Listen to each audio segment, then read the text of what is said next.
the reason we've gathered here tonight. Tonight's guest speaker is a member of the British Astronomical Association Radio Astronomy Group.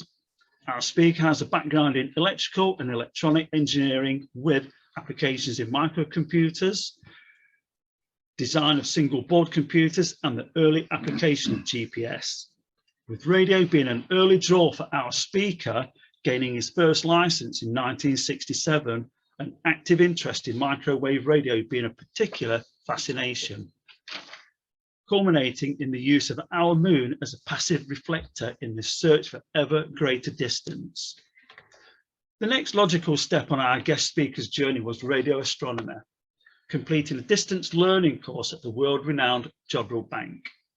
This in turn led our speaker to build a 3.7 meter receiving dish that was used to map the hydrogen in our Milky Way galaxy. Since humans are a visual species, seeing or imaging is an important part of all astronomy, regardless of the type of light studied. While radio telescopes don't picture in the same way that visible light telescopes do, the radio signals they detect are converted to data that can be used to make images. So no matter if you are using the hydrogen line to study the shape, structure and speed of our Milky Way galaxy, or something a little closer to home. Our guest speaker is now embarking on helping to deliver the UK's version of the BRAM's Meteor detection beacon, a system devised to compute trajectories of individual objects and determine the physical parameters, speed, ionization and mass for some of the observed meteor echoes. So here for you tonight, giving expert advice on the UK Meteor beacon, please welcome Brian Coleman.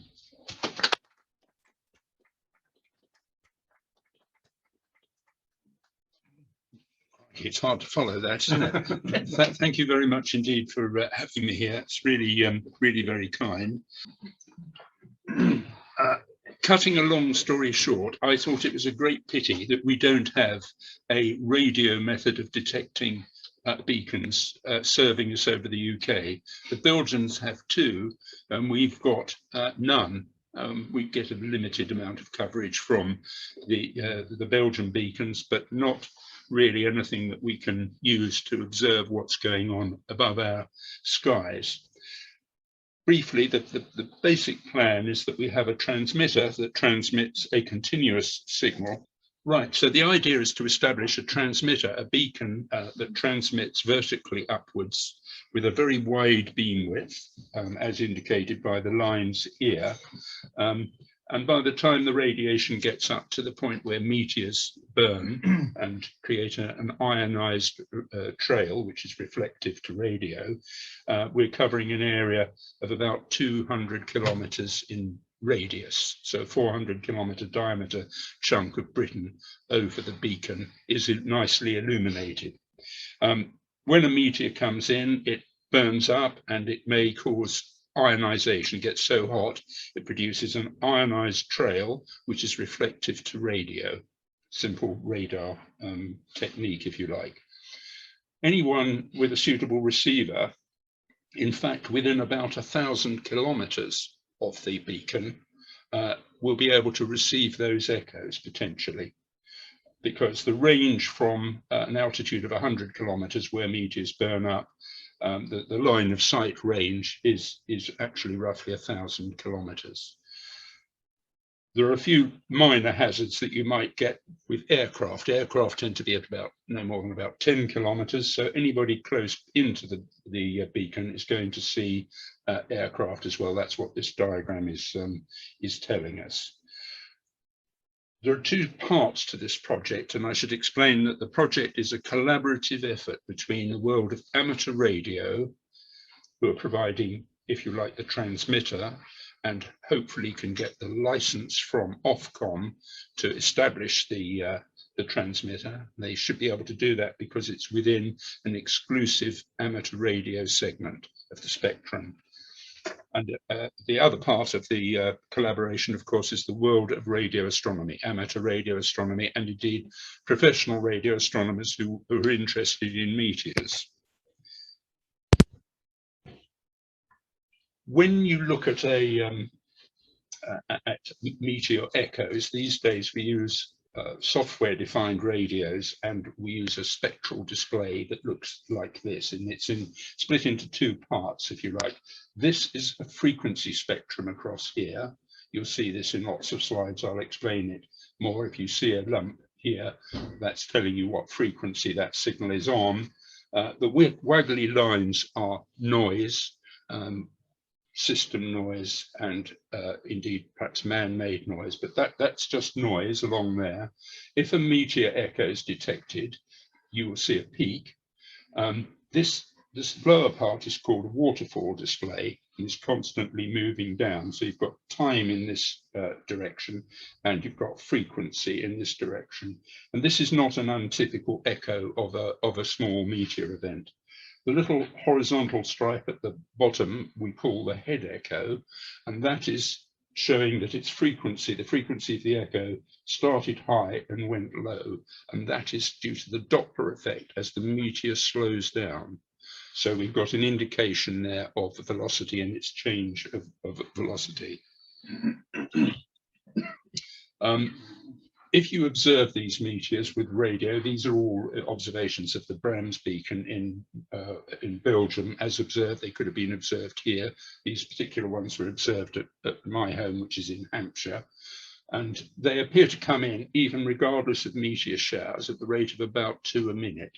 They're not always as big as this. Obviously, the rate goes up when you're in a major meteor shower. And these are 5-second intervals here. And you see we've got 3 events, a tiny one with a big head echo, and a smaller head echo. The other bit's called the trail echo, and that actually is, and here this is slightly controversial, it's actually where a bit of the E layer of the atmosphere has got ionized by the meteor passing through it and remains ionized for a period of time. In this case, you can see it's a second or 2. Sometimes it will be for minutes. It depends on how ready that bit of the E layer was to become ionized. Here's a trail that has no head echo. Slightly perversely, the head echoes are directional. And I won't go too much into the reasons for that, but they can be directional. So not all observers will see it. So that's starting to tell us that we need to observe these meteors from multiple locations to get the maximum amount of information out of them. So the objective is to enable observations of meteors over the UK, provide data from multiple locations, in effect establishing what's known as a bistatic radar system. And a bistatic radar system is capable of locating where the meteor was burning up and indeed extracting information about its velocity. Going back to an image like this, that the velocity indication you're getting from the Doppler shift there is the velocity of the relates to the velocity of the meteor in relation to the observer. It can't tell you how fast the meteor is actually traveling at any particular point. It only tells you its velocity in relation to you. But if you can receive it from multiple locations and triangulate it, you can then calculate its true velocity and its trajectory. It's radiant, which of course we're interested in as astronomers.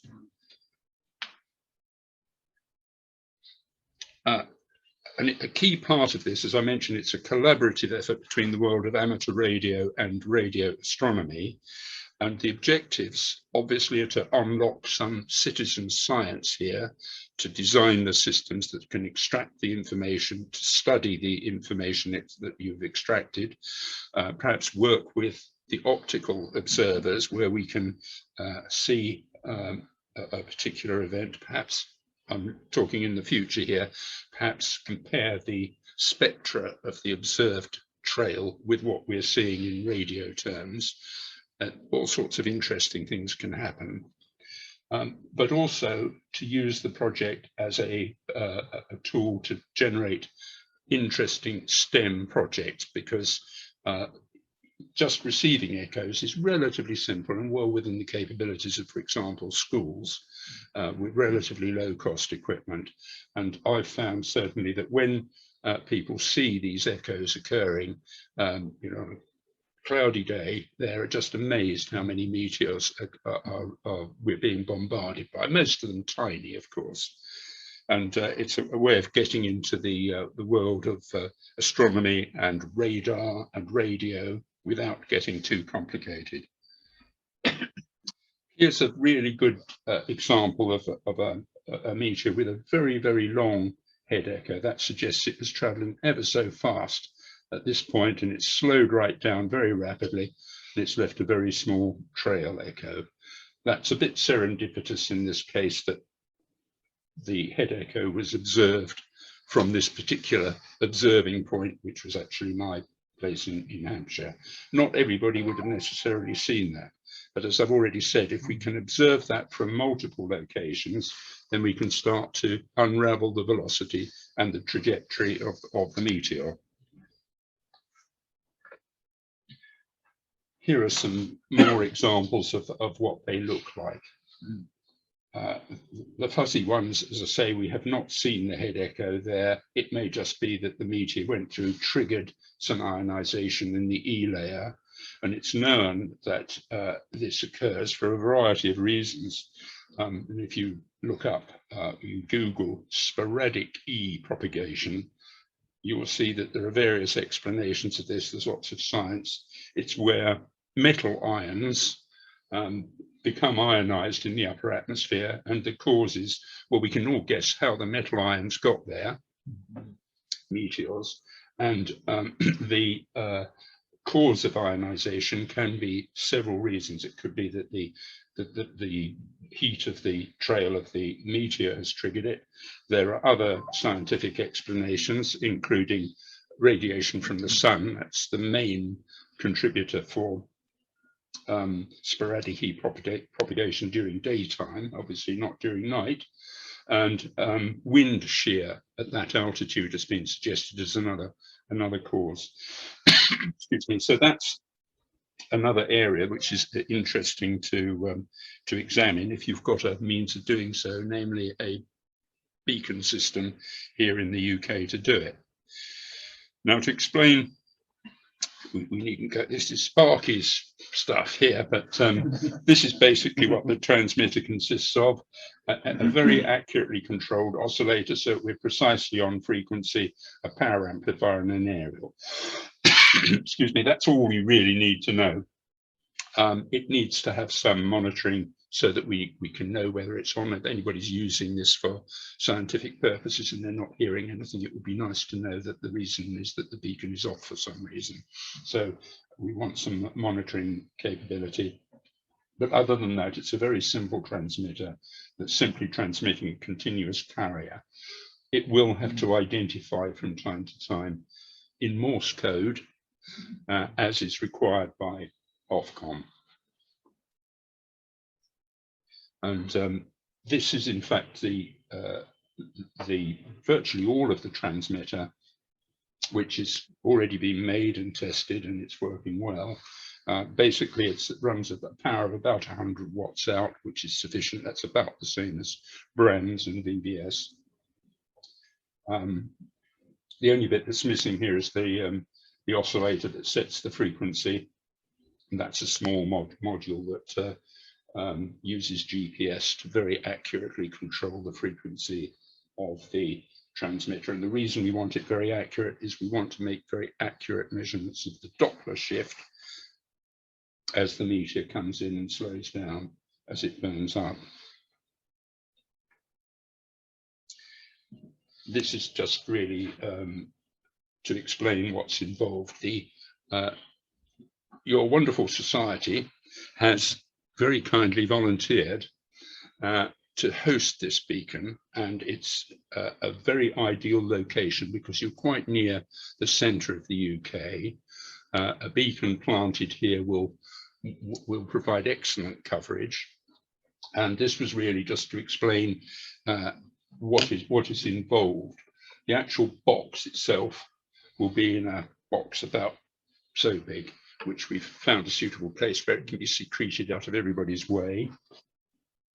It obviously needs to be indoors and not exposed to particularly high temperatures. We'd like it to be connected to the internet just for remote monitoring, and a requirement from Ofcom in order to get a license will be that we can switch it off. If something goes horribly wrong and it jams all the ambulances in the UK, they would be pretty cross, and we need to be able to shut it down. And the best way to do that is by having a secure system over the internet. It will have a big button on it as well that you can press if all else fails, but I'm sure if they ring up in the middle of the night to say something's gone terribly wrong, we'd rather not have to get out of bed, and we prefer to do it over the internet. It needs a GPS antenna to help it lock on frequency. Probably a good time to ask, how many members, are there any members here who are radio amateurs who hold a full amateur radio license? Nobody's only up. I do, but I can't remember, it's the ALB. There's two sorts. I didn't go into the full one where you need the Morse code. Yes, but you don't anymore. If you've got a B license, you've now got a full license. Yeah, I think it's B license. Yeah, that's excellent. I started life with a B license, and eventually I did learn Morse code for some perverse reason, and I use it quite a lot now for bouncing stuff off the moon. But I'm a dinosaur, so we will be looking at some stage for somebody to be the beacon keeper. The way that Ofcom licensed beacons is as a notice of variation to your license. And somebody with a full license, we will have to find somebody with a full license to be the beacon keeper. It's not onerous. It's a bit, and the paperwork of getting the license, the Radio Society of Great Britain will help us do that. But we do have to have a full license holder to be the beacon keeper, and we need a couple of other names who are capable of shutting the thing down if, as I say, disaster should strike. And they will check that they can phone you and get hold of you as part of the licensing process, but that's it.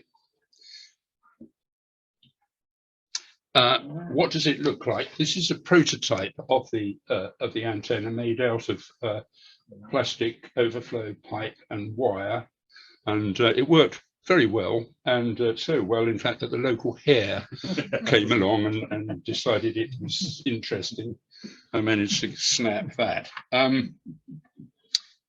These are elements of the real antenna. They're obviously just bunched together just to photograph here. So the real one's not made out of plastic overflow pipe and wire, it's made out of aluminium tube. These things tune quite sharply, so it's a fairly precision job, and one I find very tedious, but we have an antenna now that works, and it should be good. And there it is on test in my garden. Perhaps worth explaining at this point that it runs, as optical astronomers, I'm sure we're all aware of the idea of concept of polarization. This runs circular polarization because you don't know the attitude of the trail of the meteor. So to make sure that you're illuminating it as best you can, you provide circular polarization. It's not necessary to use circular polarization for receiving the echoes. It might be nice, but it's not absolutely necessary. So simpler antennas are perfectly possible. A simple dipole, two pieces of wire connected to your SDR, which could be something like a fun tube dongle. Is anybody familiar with these things? They plug into a USB socket and turn your computer into a receiver, basically. And they cost, what, 150 quid? And there are ones for about a tenner that also work after a fashion. This is just some more technical stuff about the design of the antenna. And if you are hosting the antenna here, we've been talking about this this afternoon, and Nigel's got a pretty good idea of where it can easily go. And that's actually the drawing I think I mentioned to you, showing evidently we want a pole that protrudes about 1.35 meters, and then it will bolt onto the top of that. If that's a problem, we can change the other pole, but it's already cut. Well, no, I exaggerate. I found it lying around, and that's the length that it is. We'd have to find another one lying around, and if it's longer, that could be a bit of a problem. So it's quite simple. That needs to be on a ground plane, which we identified possibly as your former explosives cabinet there. I'm assured there are no explosives remaining in it, so I'm hoping that disaster won't strike. But that would seem to be a good place to locate it. You can ignore all this. I thought we were going to probably put it on the ground, and we would put a little fence around it to make it look nice and so on. But I think we've managed to go past that stage. This is just a bit of technical information about tuning the antenna. This is frequency across here, and this is what we call return loss, which we want to be as high as possible. When you put power into an antenna, you want it to all radiate off. You don't want it turning around and coming back. This is showing that something like only 1/1000th of the power that's transmitting is being reflected back. That's good.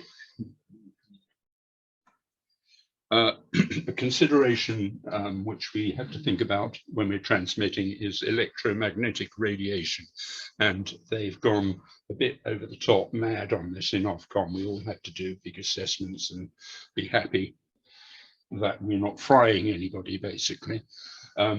Luckily, within the amateur radio community, there are two guys who've really got to grips with this, and it turns out that I think they're both better qualified than anybody at Ofcom or anywhere else. One of them has I believe the only proper qualifications from the Radiological Protection Board to actually rule on these matters.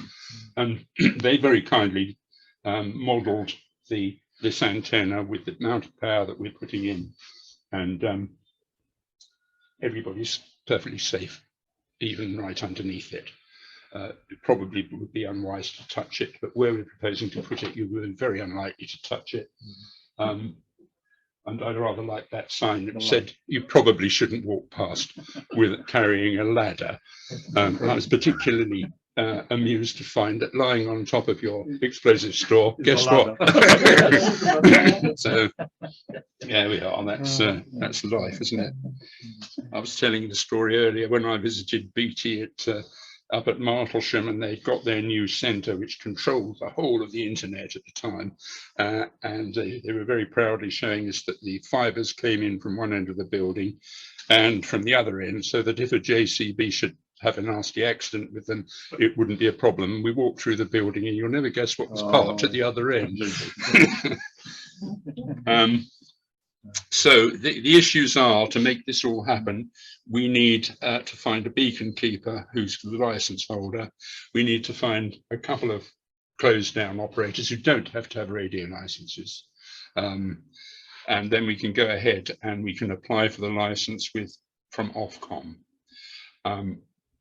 We need to decide who's going to own it. That's the least of our worries. The question is who's going to pay for it, and that I'll kind of come on to that, because I don't think it's a problem. I think we're going to have ample support and funding. As long as you promise not to tell them, the people I'm expecting to cough up on this well, there are two areas really. The first is the Radio Communications Foundation, which I know is extremely well funded. It's part of the Radio Society, or it's a charitable trust within the Radio Society of Great Britain, and their remit is to support things like citizen science and STEM, and this really does tick those boxes very well. I've already been in touch with former trustees, and through them actual trustees of the trust, and all the indications are that they will be very supportive. With all signs of support through various parts of the Radio Society of Great Britain. We've had similar indications of support from the British Astronomical Association. So I don't think funding is going to be a problem, but I can't really start turning the screws, as it were, and extracting money I will say, to my colleague here is still on the FAS committee, council, get the Federation of Astronomical Societies to possibly, I know they're fairly cash rich at the moment, I don't know how I know that, but they might well be keen to help with that. Yeah, well, that would be good if you could, you know, let me have the details before I go. You could also, someone could offer an article for the their regular magazine that comes out. Yes. Right, I'll be in touch with you about that. Okay. By email. Right. Yes, please. We needn't waste time here. Yeah. No. Okay. The reason for raising that at this point is I did not want to go with my cap collecting money until we had achieved certain things, and those things are proof of concept transmitter actually working. We're at that point now. It's been operating. I will put it back on again actually on about the 7th to catch a bit of the Geminids, are we? The next one. So anybody who wants to have a go at receiving it, it will be on for a few days from the 7th. We can as an amateur, I can transmit it as a personal attended beacon.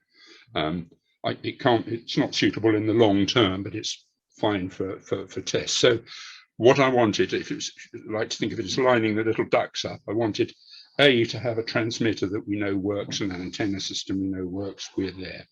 Now we have a place where it can go, I believe, which is absolutely ideal and wonderful. And I thank you very much for that. Having got that, the next thing we need to get is the license to prove that we can get a license from Ofcom. And the way, you know, you've all heard about sort of cell phone companies paying millions for little pieces of spectrum. It is really a huge privilege that as radio amateurs, we're given chunks of spectrum. Most of them are on a shared basis, but the 50 megahertz band, as it happens, is exclusive. And the feeling within the RSGB is that if we tell them what we want to do, we ought to be able to get a license. But until we've got that license, I don't think I want to go around asking for lots of money from people. So that's exactly where we are at the moment. What's the bandwidth? It's sort of zero for the transmitter. From the receiving point of view, it's really something like 3 or 4 kilohertz is all we need to account for the Doppler shift, but that's on the receive. We will be transmitting a carrier as precisely controlled on frequency as we possibly can, a continuous carrier. So it's not like transmitting sideband, but we would rather like there to be clear space of a few kilohertz either side. And when we come on to the receivers that we intend to design and dot around the country, which will stream their data over the internet, they only actually need a bandwidth of 3 or 4 kilohertz. We're thinking actually perhaps we ought to make it 20 kilohertz. So we're not talking about huge chunks of bandwidth over the internet to consolidate this data to a central server. The only proviso there is we want to put as accurate a timestamp on the received signals as we can, so that you can correlate the echoes and calculate the position of the meteor and its trajectory. Do you correlate the signals you receive with visual sightings? With visual sightings? That's an obvious area we'd love to get into. I haven't actually had any contact with the visual observers yet, because I don't want to get them excited when we haven't actually got something working. You've actually spoken to very active visual. Excellent. And that is Chris Dakin. Right. I think it will be, there are all sorts of very interesting possibilities. As you've seen, the echoes look somewhat different in shapes and sizes, and it would be wonderful to correlate those with visual observations. And if we could correlate them with the spectra of visual observations, I mean, we're starting to get into some really interesting stuff here. Chris Dakin is very up in the visual world. Right. Well, again, that's definitely something we want to do. No question about it.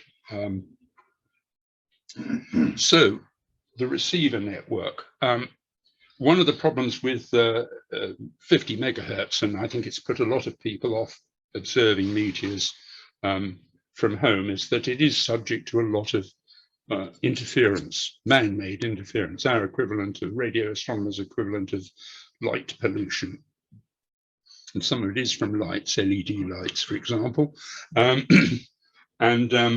To overcome this, the proposal is, and this is sort of the next stage after we've got the beacon up and running, is to design and deploy a network of receivers in quiet locations. What do I mean by that? They're perhaps places like astronomy societies who've got dark sky observing sites, preferably a long way from anywhere. We will be tapping them up to see if we can find some. If they've got power in the internet, that's bang on. There are some other examples. We have quite good contacts with the folk down at Goonhilly, and I'm quite certain we can deploy a receiver down at Goonhilly on the Lizard Peninsula. And we'll be looking for 3 or 4 or 5 other locations for the, shall I call it, the official network. But there's nothing to stop individuals joining the network. They build their own receiver and they'll be encouraged to join the network, so we get as many as possible. But I think we'll probably be looking for funding for maybe half a dozen of these receivers, so we've got a reasonable chance of triangulating at least some of these events. But private individuals, where they've got a nice quiet location, they live in a rural location, and they want to do it, and I'm sure they will, that would be absolutely great. And even if they just want to make observations without joining the network, that's great too. So coming back to the diagram, and it's sort of kind of connecting with what I just said there, you know, here is a distant station that will be part of the network. I'll show you the proof of concept stuff that we've done in a minute, but the proof of concept stuff can deal with about 4 or 5 users at the moment. What we've actually demonstrated, it's unsuitable in all sorts of other ways, but it proves the concept. It will also stream to a central system, which will act as a repository for the data, and probably as the system develops, that will be what observers access to see what's going on. Here's an individual observer who's just doing his own thing, cheerfully receiving his echoes and not being a part of the network. And then perhaps another one might have joined in the network. We don't know quite how many we want in the net or need in the network, but I'm sure everybody will, in principle, would be welcome. And especially so if they're more than about 400 kilometers from the beacon, because if by being 400 kilometers from the beacon, they won't see the aircraft echoes. It's perfectly possible to remove the aircraft echoes with software, but it's nice if you don't have them in the first place. So what does a proof of concept receiver look like? Here is the one that we've run. You'll recognize the dreaded Raspberry Pi in there, which is connected to a software-defined radio. In this case, it had a bit of a preamplifier on it. That's another story. And that is simply standalone, operating in standalone mode, streaming the data over the internet and using let's see what the next slide is. And there it is, you can see it. Whilst it is connected to a keyboard and display, it is in fact standalone and will work quite cheerfully on its own. Up here is another system which is receiving signals from BRAMs using I think this one was using a FunCube dongle. It's of no consequence, but there's the waterfall display and so forth. To prove the concept of these web-based receivers, we used a standard piece of software called OpenWeb RX. It's off the shelf. It's not my speciality, but a friend set it up so that that system you saw was actually listening to the BRAMS beacon on 49.97 and the VVS beacon on 49.90. it proves the concept. It's not what we want because it's covering a big spectrum. We want much higher resolution of a much smaller spectrum. So we've got to design our own system. That will be the next phase after we've got the beacon going, where people are already thinking about it, as you can imagine. But I think if I've got the right slide sequence here, what's interesting here is that that is a Meteor event echo from Brams. There's the same event from VVS. They're about 200 kilometers apart, I think. I forget exactly how far apart. So one Meteor event has been seen by both of them, but it gets more interesting because yes, I've got these slightly muddled up. At the same time as that echo there, I was running, the beacon was being run from a friend's establishment in Southampton, about 40 kilometers away from mine. And there is the same echo, the echo of the same Meteor event. The other ones were being streamed via the internet, and I just happened to be in the workshop and sort of vaguely listening, and I managed to grab both of the screens to show what had happened. But I first heard the ping, because this you actually get sound effects with it, from this beacon here. That strong carrier, by the way, is because the beacon is close and I'm receiving the direct signal. It's this fuzzy bit is the echo. And I heard that echo first, and then I heard the ones that you saw on the earlier slide, those two. Why did I hear them? Because the meteors are generally coming from the east. We heard them there first. That's because it had been streamed over the internet, and the latency of time going over the internet, we heard it the other way around. But it, you know, more interesting possibilities with several beacons. We can see. You can see what's going on. So we have proof of concept of the transmitter. We have proof of concept of the web-based receivers. With a location for the beacon and a license, we can really get the project moving. This I just threw in just to show, you know, that here is a really big echo of what would have been a really impressive meteor. Huge head echo, very big Doppler shift up here due to its high velocity, slowing down, coming towards us slightly there, and then actually still going away from us a bit there as it slows down, leaving a huge trail echo. And you can see this shows the spectral display better, and these are in dBs. You can see the peak is 5, 10, 15, 20, 25, 30, 35, 40 dBs, which is 10,000 times above the noise level.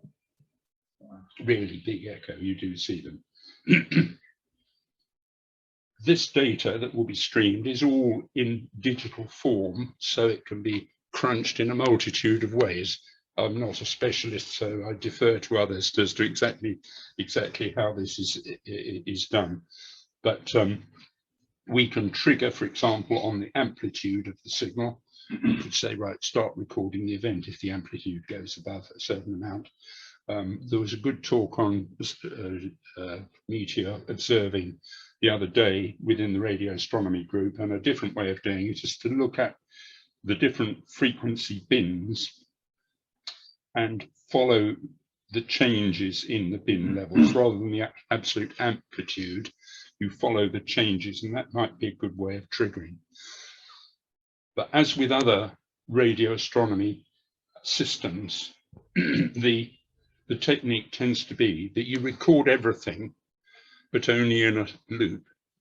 You only save it when you see something interesting, otherwise you run away with vast amounts of memory. So that's the way the system will work. I mentioned that I think that some of these head echoes are only directional, appear to be directional. Not everybody will observe them. And here's the possible explanation. As the meteor comes along, a lot of astronomers think of it as a ball of fire, okay, a spherical thing. Well, if it is spherical and it's big enough, then the echoes will go in all directions, broadly speaking. But I don't think that's the case at all. I think it's at least teardropped, if not quite long and thin, and behaving rather like a wire antenna. And if it behaves like a wire antenna, then it will re-radiate with lobes, the number of lobes depending on the length of the wire. And if you happen to be observing it and you're in one of the lobes, you get a strong signal. If you're in one of the nulls, you get a very weak signal. So that's one possible explanation for the directional nature of echoes. But there's another one. We're assuming that we illuminate it with circular polarization. If it's a long, thin object, it will re-radiate with linear polarization. And if your antenna's polarization is not coincident with the orientation of the echo, of the ionization, again, there will be a huge amount of attenuation. So that again could account for the directional nature of these echoes. We could transmit and receive with circular polarization, and that might be an interesting thing to try at some point. I'm not proposing that we do that at day one, but it would be interesting to clear this point up. So there's all sorts of interesting things to discover about the behavior of meteors. So what next? Find a host. I think we might have found one. That's really great. Finish the development and construction of the transmitter, get it licensed by Ofcom, and deploy it. I'm thinking that with a following wind and plus or minus COVID, we might just get it on the air by March. It's possible. And coincident with that, but going beyond it, will be the development of the receivers for the network of receivers. And then well beyond that, the development of all the wonderful software that will triangulate and tell you the trajectory and the other information we want. And lots of scope for wonderful citizen science. Did they ask for renewal of the license? And so how often? I mean, we have to renew our licenses. What is it? It's about every 5 years or something, isn't it? And it doesn't cost anything. Right. Well, I'd say it doesn't. They don't charge us anything at the moment. Touch wood. Don't tell anybody that. It's and it is rather weird. As I say, it's a notice of variation to your regular license. I mean, I could volunteer to be the beacon keeper, but generally speaking, the beacon keeper ought to live within rather less than 160 miles. You know, it's not. It doesn't look good on the paperwork.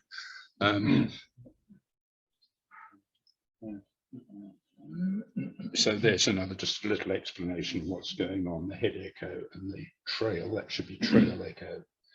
That's spectrally spread, usually because it's a nebulous thing that you're getting off the echo off. So it will be coming back at slightly different times off different parts of the thing. And interestingly, this is looking at head echoes of meteors is about the only way of measuring wind speed at that altitude.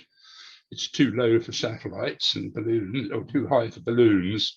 But if you can observe the trail echo, you can get an idea of the wind velocity at 100 kilometers. When you get all the data in, is there any possibility, I'm trying to think through this, of the data giving you some information on the actual nature of the material coming in?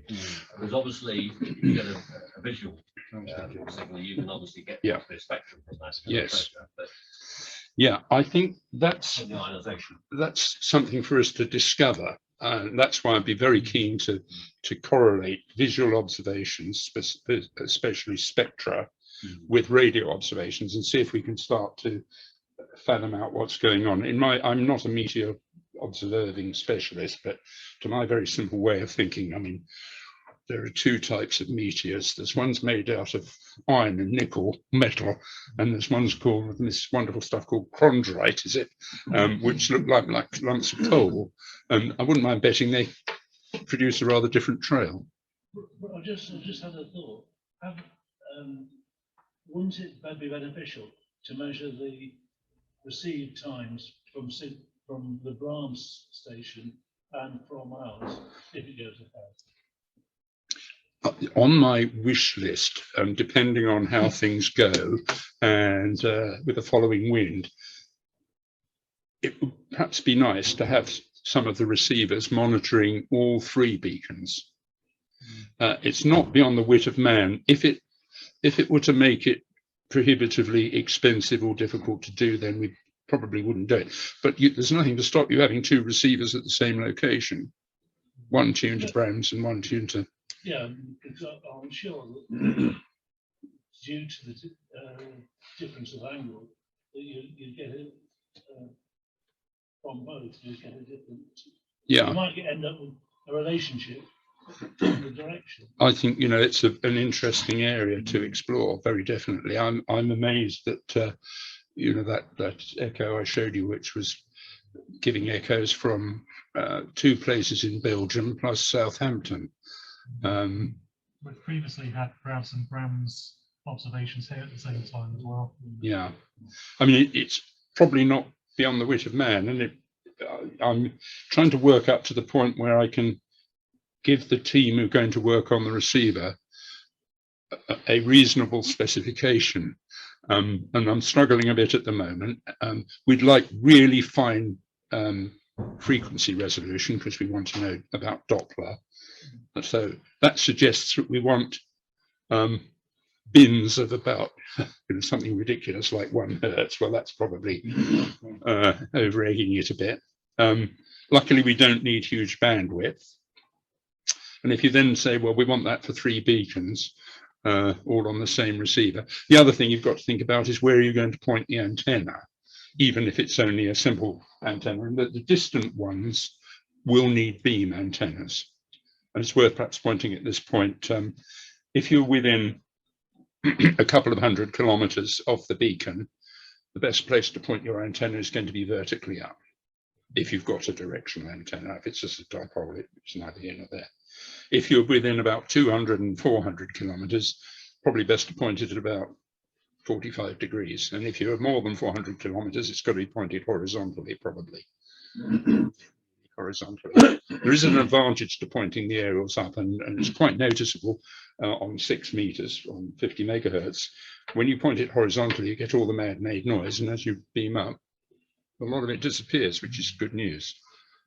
Is there any SDR software that can do different dimensions of FFT so that you get both the time precision and frequency position? Well, yeah, this is the kind of thing that we need to explore. Luckily, there are some people that I think we can persuade to join the group, the design group, if you like, that we can ask to do fancy things. We've got to convince them that this is interesting and they should be getting involved, and I'll be working on that. We've got a embryonic team. We've got a team leader for the receive design, and we've got a sort of nominal team leader for the science design. That, as you can probably guess, is somebody from the radio astronomy group of the BAA. The receiver side is a guy from the world of amateur radio, but he's really, I've pulled him in because he's a network man, and we're talking about a network here, and he's done some work on what hardware is likely to be good for us. It's by no means finished. We're right at the early days of designing the receiver. We're open to all offers and suggestions, and we know some people who are really knowledgeable on the subject. My main problem with it at the moment is that the most knowledgeable of them, when they speak to me, I don't understand a single word they say. So, but yeah, that one we've had before. I think that's about it. So that's really the nature of the project. It's a collaborative project between amateur radio and radio astronomy. Opens up lots of interesting STEM projects that I think will fascinate kids. They're interested in space, and this stuff that's belting in all the time is quite amazing. And it will also open up all sorts of nice citizen science stuff for astronomers, people who do proper observing, to start really studying what's going on. So that's it. Thank you very much for listening.